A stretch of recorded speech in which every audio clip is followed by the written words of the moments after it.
Coucou les amis, donc je reviens avec les portes de l'éveil.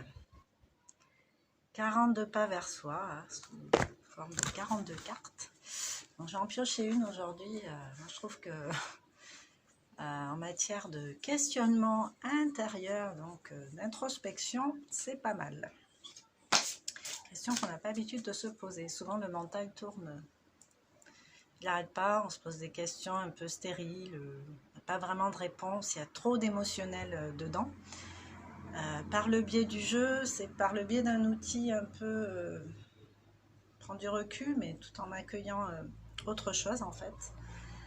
Et je trouve que c'est moins personnel, il n'y a que la réponse. Enfin déjà l'accueil qu'on va faire de la question. Waouh, comment ça résonne là, ce que j'entends comme question et de quoi ça me parle de moi. Mais ça permet de prendre du recul, parce que quand on est exclusivement dans le mental, on n'a pas ce recul là. Donc là, j'écoute beaucoup Serge Boutboul en ce moment qui me fait un bien de malade. Et parce qu'il parle des énergies subtiles, il parle de l'invisible, en fait, du monde invisible. Moi, je suis passionnée par ça, parce que ça fait partie de moi, j'en ai conscience. Donc voilà, et du coup, j'obtiens beaucoup de réponses en l'écoutant. Des questions que je me pose, elles ne viennent pas de moi, les réponses, forcément. Et là, il parlait du point zéro, en fait, d'une façon de se recentrer pour ne plus penser à rien, faire le vide mental. Il suffit de fermer les yeux, de visualiser un point devant soi, un point noir, ou blanc, comme vous voulez.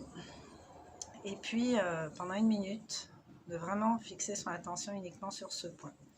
Donc, nous, en sophrologie, on va utiliser cette méthode de faire le vide mental avec la respiration, en se concentrant uniquement sur sa respiration ou sur un de ses membres. Mais sur sa respiration, c'est bien.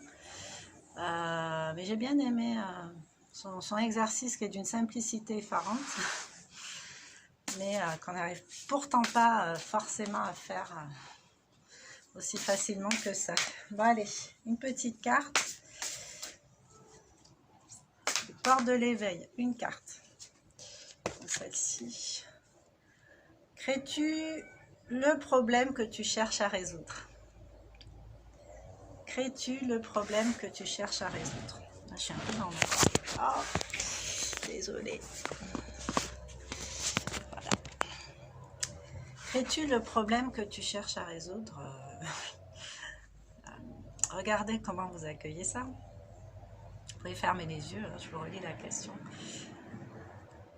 Crées-tu le problème que tu cherches à résoudre? Autrement dit, est-ce que tu es vraiment étranger à ce problème? Donc, encore une fois, sans jugement, hein, sans autocritique. Hein, on n'est pas là pour ça, quoi. Au contraire, là, pour faire la paix. Pour faire la paix, il faut accueillir ce qui est, dans sa vérité, dans sa réalité, en soi, et regarder les choses comme on regarderait quelqu'un qu'on aime particulièrement, et qu'on n'a pas du tout envie de critiquer, mais juste aider, quoi. Donc, prendre ce recul-là. Alors, je vais vous lire le petit livret qui va avec. Donc là, c'est la carte 10. Crées-tu le problème? Non, crées-tu le problème que tu cherches à résoudre? Es-tu étranger à tes problèmes? Donc, il s'agit d'être prêt à renoncer à voir la situation qui te préoccupe comme un problème, mais plutôt de le considérer comme une occasion de grandir. Tu peux avoir tendance à t'accrocher à ta vision des choses afin de te sentir dans ton droit et ainsi attendre un dû. Tu as des droits, tu as aussi des devoirs. N'exerce pas les uns au détriment des autres. Le petit conseil, fais ce que tu dois, reçois ce à quoi tu as droit. Vous pouvez faire une petite capture d'écran. Fais ce que tu dois, reçois ce à quoi tu as droit. Donner, recevoir, toujours ça. Donc voilà, il s'agit d'être prêt à renoncer à voir la situation qui te préoccupe comme un problème et plutôt le voir comme une solution. Alors moi, je vais plus loin là-dedans. Crées-tu le problème que tu cherches à résoudre? Déjà, est-ce que je suis étranger à ce problème? Un problème qui se présente dans ma vie. Pourquoi ça se présente? Pourquoi c'est à moi que ça arrive?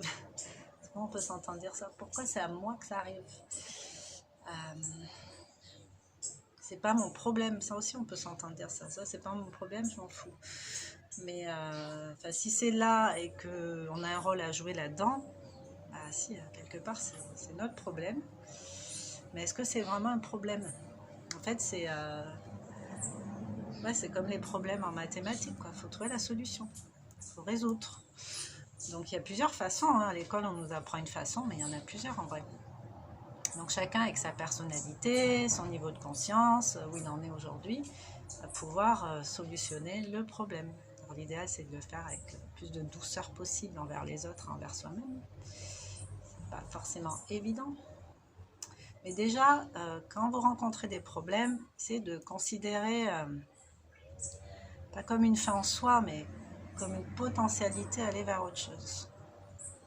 À s'ouvrir à autre chose. Quand j'aurai résolu cette difficulté, ce problème, j'en serai où? Qu'est-ce que ça va m'apporter? Comment je vais me sentir avec ça? Quels sont les bénéfices que je vais avoir? Voilà, raisonner plutôt dans ce sens-là quand vous avez des situations un peu bloquées en fait. Pour aller plus loin que ce poids-là qu'il y a, mais essayer de voir plus loin. Voilà. Fais ce que tu dois, reçois ce à quoi tu as droit. Ben, c'est ça, on a des droits et des devoirs, et vous avez beaucoup de droits, comme moi-même, et surtout beaucoup de devoirs envers vous-même.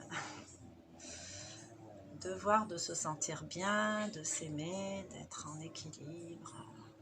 C'est ce qu'on est venu chercher ici-bas, donc autant s'y entraîner. Voilà, je vous dis à bientôt avec une autre vidéo. J'espère que cette petite carte vous aura aidé quelque part à ouvrir un peu votre champ visuel et vos options du possible. Voilà, donc à bientôt, bonne journée, merci aux abonnés. N'hésitez pas à partager la vidéo pour ceux à qui ça pourrait faire du bien. Bisous.